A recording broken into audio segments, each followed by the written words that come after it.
Hi, y'all. Liz here today with your Daily Lizards, and I have 4 tips for persuasion today that I think will be really, really helpful.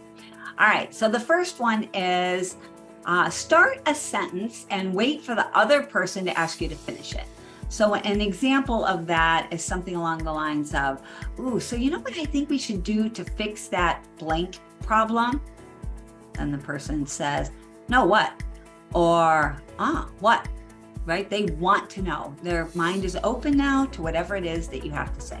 So the first one is ask them a question that gets them to have to finish it. So it's basically like saying something to them, and now they have to ask for the information.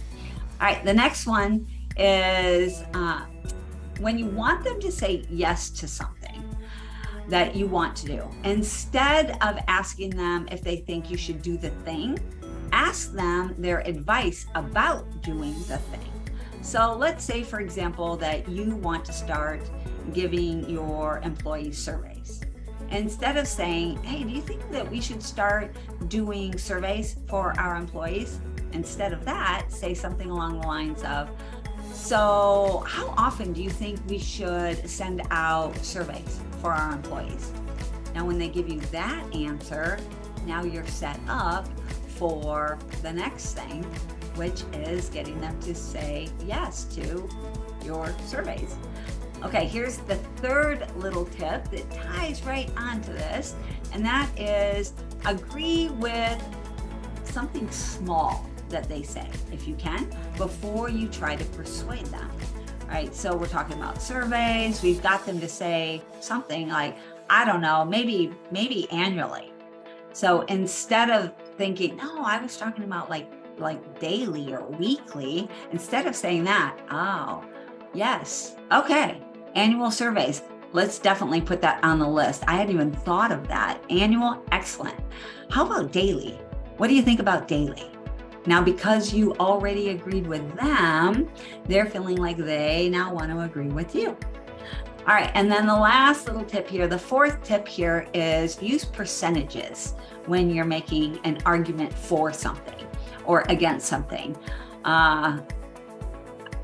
We all have been victim to, and not all of us, but many of us have used percentages that were erroneous because we know that they make our argument stronger. Now, the tip here is use real percentages, right? Get percentages that are actually honest and true and use those when you're making your argument. So if you want to do daily surveys, find out some stats about daily surveys. There's a ton of statistics on anything that you want to do. Somebody has gathered some statistics on the benefits of doing whatever the thing is. Find those and use them in your argument.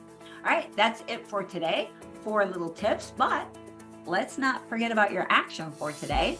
And your action for today is to look up a percentage of something that you want to do in your company. Find a percentage. If you can't find it on Google, can you find it on ChatGPT? Chances are good.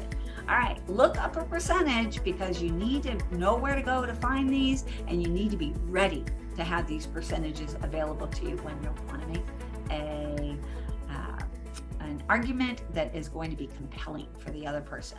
All right, that's it for today. Talk soon. Bye.